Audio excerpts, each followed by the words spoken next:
Bharat Chandrayaan 3 launch करने जा रहा है, जिसकी कॉस्ट 615 करोड़ है और ये इसरो का आज तक का सबसे डिफिकल्ट मिशन होने वाला है। 2019 में जब चंद्रयान 2 लॉन्च हुआ तब हमने उसके बारे में एक वीडियो बनाया था। उस वीडियो के कमेंट्स में लोगों ने ये सवाल पूछना स्टार्ट किया, इसरो पर पैसा खर्च करना इतना इम्पोर्टेंट क्यों? देश में इतनी गरीबी है, पहले उसे सॉल्व करो ना। स्पेस में जाने से भारत को क्या फर्क पड़ता है? चलिए आज के इस वीडियो में जानते हैं कि भारत चांद पर तीसरी बार क्यों जाना चाहता है, हमने पिछली गलतियों से क्या सीखा है और कैसे इम्प्रूव किया है, चंद्रयान 3 मिशन के ऑब्जेक्टिव्स क्या है और इनसे क्या हासिल होगा, और भारत के स्पेस प्रोग्राम से हमें क्या फर्क पड़ता है। स्पेस मेरा फेवरेट सब्जेक्ट है और मुझे भारत की स्पेस जर्नी आप तक पहुंचाना काफी अच्छा लगता है। अगर आप ऐसे ही और इंटरेस्टिंग वीडियोस देखना चाहते हैं तो चैनल को सब्सक्राइब या फॉलो करना ना भूलिए। ये आपके लिए तो फ्री है, लेकिन इससे हमारी बहुत हेल्प होती है। चैप्टर 1, चंद्रयान इम्पोर्टेंट क्यों? चंद्रयान भारत के स्पेस प्रोग्राम के लिए ही नहीं, भारत की इकोनॉमी के लिए भी इम्पोर्टेंट है। क्यों?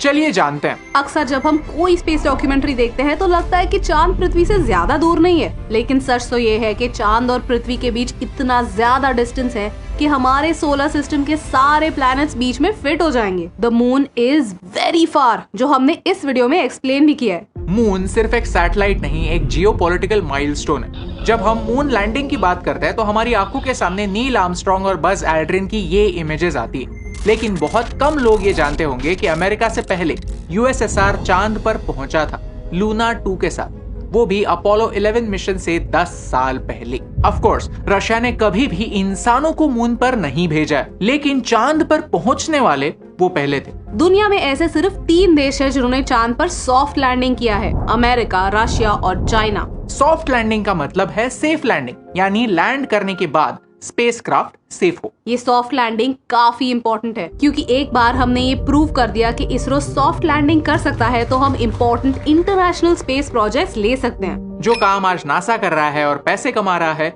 वही काम हम भी कर सकते हैं। 2008 में चंद्रयान 1 के जरिए हम चांद पर पहुंचे जरूर, लेकिन वो एक मून इम्पैक्ट प्रोब था जिसने हार्ड लैंडिंग की थी। 4 साल पहले चंद्रयान 2 का भी मेन ऑब्जेक्टिव यही था कि चांद पर सॉफ्ट लैंडिंग करे। चंद्रयान का लॉन्च सक्सेसफुल हुआ था। इनफैक्ट अर्थ से मून तक की 3,84,400 किलोमीटर की दूरी हमने सक्सेसफुली कंप्लीट भी की, लेकिन लैंड करते समय सरफेस से सिर्फ आधे किलोमीटर दूर होने के बावजूद एक सॉफ्टवेयर ग्लिच की वजह से हम लैंड नहीं कर पाए। प्लान ये था कि विक्रम रोवर मून के सरफेस पर 14 दिनों के लिए स्टडी करेगा और इन्फॉर्मेशन हम तक पहुंचाएगा, लेकिन कम्युनिकेशन डिवाइसेस फेल होने की वजह से मिशन अधूरा छूट गया। अब चंद्रयान 3 ये मिस्टेक्स रेक्टिफाई करना चाहता है और भारत के लिए ये एक सुनहरा मौका है हमारी इम्प्रूव टेक्नोलॉजी दुनिया को दिखाने का। ये सारी इम्प्रूवमेंट्स हम चैप्टर 2 में जानेंगे। चंद्रयान 3 के बारे में एक स्पेशल बात है और वो है उसकी लैंडिंग लोकेशन। अर्थ और मून एक वन साइडेड रिलेशनशिप में। आपको पता ही होगा कि मून अर्थ से टाइडली लॉक्ड है। मीनिंग यह है कि मून की सिर्फ एक ही साइड हमेशा अर्थ को दिखती है और दूसरी साइड नहीं। मून का 41% हिस्सा पृथ्वी से छुपा हुआ रहता है। सिमिलरली मून के साउथ पोल में ऐसे बड़े बड़े क्रेटर्स हैं जहां अरबों सालों से सनलाइट पहुंचा ही नहीं है। इन क्रेटर्स को स्टडी करके हम हमारे सोलर सिस्टम के ओरिजिन्स के बारे में इंपॉर्टेंट इंफॉर्मेशन पा सकते हैं। माना जाता है कि इन क्रेटर्स में पानी छुपा हो सकता है, वो भी थोड़ा बहुत नहीं, 100 मिलियन टन पानी। एट द सेम टाइम यहाँ hydrogen, ammonia, methane, sodium, mercury, silver जैसे एसेंशियल रिसोर्सेज हैं। ये लोकेशन आने वाले स्पेस मिशंस के लिए एक इम्पोर्टेंट स्टॉप बन सकता है। Chapter 2, Why this mission is different। Chandrayaan 2 और चंद्रयान 3 में इम्प्रूवमेंट्स क्या हुई? 5 पॉइंट्स है और सबको एक एक करके समझते हैं। Number 1 is payload. 2019 के मिशन में हमारा पेलोड थोड़ा और कॉम्प्लेक्स था, जहां 3 मेन कंपोनेंट्स थे, लैंडर, रोवर और ऑर्बिटर। 2023 के मिशन में हमारा पेलोड सिंप्लीफाई हो चुका और यहाँ सिर्फ लैंडर और रोवर ही है। 2019 में हमारे ऑर्बिटर ने उसका मिशन कंप्लीट किया था, इसीलिए इस बार ऑर्बिटर को इंक्लूड करने की जरूरत नहीं पड़ी। Number 2, powerful lander. चंद्रयान 3 के टीम ने चंद्रयान 2 की मिस्टेक से इम्पोर्टेंट लेसन सीखे हैं। हमारे लैंडर के लेग्स और ज्यादा स्ट्रॉन्ग बनाए हैं ताकि वो इम्पैक्ट को बेहतर तरीके से रेजिस्ट कर पाए और सरवाइव कर पाए। पहले हमारा इंजन उतना पावरफुल नहीं था, तो वो लैंड करने से पहले सही समय रहते अपना स्पीड कम नहीं कर पाया और उसे एग्जैक्टली जहां पर लैंड करना था उस स्पॉट से कुछ 750 मीटर्स दूर जाकर गिरा। अब हमारे लैंडर की इंजन कैपेसिटी बढ़ाई गई है।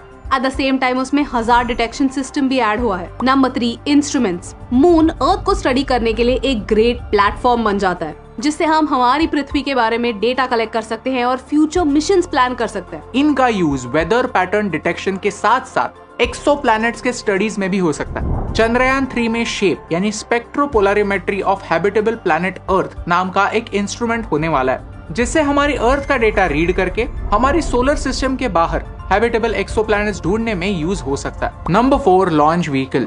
चंद्रयान 3 लॉन्च इंपॉर्टेंट एक और रीजन की वजह से है, और वो है LVM-3 लॉन्च व्हीकल, जो हमारे पहले GSLV Mark II launch vehicle से 30% ज्यादा वजन कैरी करने की कैपेसिटी रखता है। आसान भाषा में एक्सप्लेन किया जाए तो इस लॉन्च व्हीकल की सक्सेस भी भारत के लिए इम्पोर्टेंट है, क्योंकि इससे हम हेवियर पेलोड्स अंतरिक्ष में भेज सकते हैं, ये हम दुनिया को प्रूव कर सकते हैं। Number 5 is cost. हमने चंद्रयान 2 कुछ 870 करोड़ में लॉन्च किया था। वैसे देखा जाए तो ये कॉस्ट अवेंजर्स एंड गेम से भी 3 गुना कम है, लेकिन अब हम और एफिशिएंट बन चुके हैं और चंद्रयान 3 का टोटल बजट कुछ 615 करोड़ तक होने वाला है। ये हमारी बढ़ती हुई एफिशिएंसी का प्रूफ है। चैप्टर 3, इसरो पैसों की बर्बादी है क्या? जब भारत ने मंगलयान लॉन्च किया था तब न्यूयॉर्क टाइम्स ने ये कार्टून पब्लिश करके हमारा मजाक उड़ाया था। ऐसे कार्टून्स चाइना के बारे में क्यों नहीं बनते? क्या चाइना में गरीबी नहीं है? ऐसे कार्टून्स UAE के बारे में क्यों नहीं बनते? क्या UAE परफेक्ट है?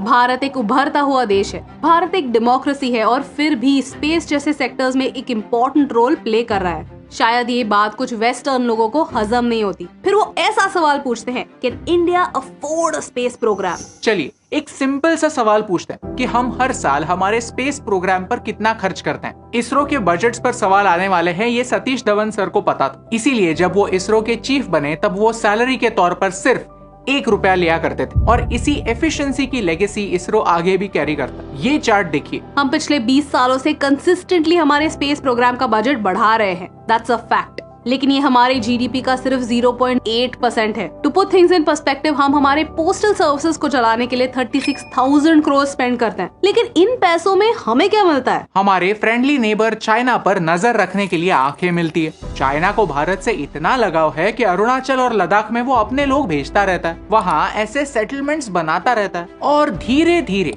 अनियन स्लाइसिंग मेथड से भारत का छोटा छोटा हिस्सा चुराता रहता है। लेकिन इसकी जानकारी इसरो के सैटेलाइट्स हमारे सिक्योरिटी तक पहुंचाते हैं। 10 से ज्यादा सर्वेलेंस सैटेलाइट्स चाइना की नेवल एक्टिविटीज को ऑब्जर्व करते हैं। जब 2019 में फैनी साइक्लोन आया तब इसरो के सैटेलाइट्स ने ही हमें टाइम रहते हुए वार्निंग्स दी। इन्हीं सैटेलाइट्स की इंफॉर्मेशन की वजह से उड़ीसा से 11.5 लाख लोगों को सेफली इवैक्यूएट किया गया।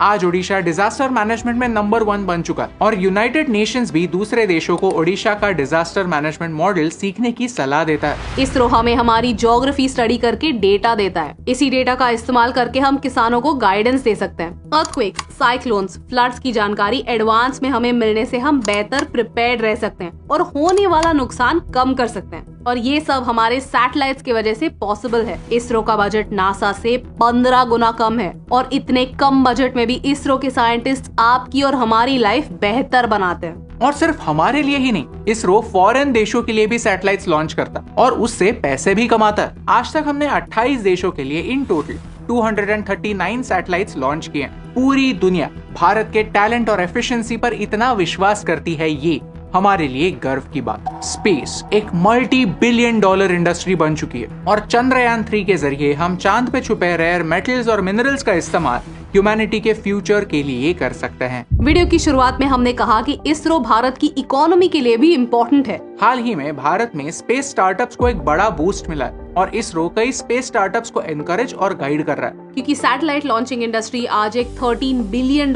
की इंडस्ट्री बन चुकी है और आने वाले 5 सालों में ही $24 बिलियन की होने वाली है। अगर हम इस इंडस्ट्री का 20% भी कैप्चर कर पाए तो हम हर साल हमारे स्पेस बजट से 10 गुना पैसा भारत में ला सकते हैं। और ये बात विक्रम साराभाई जानते थे। He is known as the father of Indian space program। जब नेहरू जी ने विक्रम साराभाई से कहा कि भारत एक गरीब देश, हमारे पास कई सोशल प्रॉब्लम्स हैं, हम एक स्पेस प्रोग्राम अफोर्ड नहीं कर सकते, तो साराभाई ने उन्हें कहा कि हम एक गरीब देश हैं, हमारे पास कई सोशल प्रॉब्लम्स हैं, इसीलिए हमें एक स्पेस प्रोग्राम की जरूरत है। ये विजन ही है जो आज इसरो को नई बुलंदियों तक पहुंचा रहा है। जहां बाकी के देश स्पेस का इस्तेमाल वेपनाइजेशन के लिए करते हैं, हम स्पेस का इस्तेमाल इंसानियत को बेहतर बनाने के लिए करते हैं। अगर आपको इस वीडियो से वैल्यू मिली, कुछ नया सीखने मिला, तो हमें फॉलो करना ना भूलिए, क्योंकि आपका तो पता नहीं, लेकिन कभी भी मैं इसरो के किसी नए लॉन्च या फिर नए अचीवमेंट के बारे में सुनता हूँ तो बड़ा प्राउड फील करता हूँ, क्योंकि हर सक्सेस के हीरोज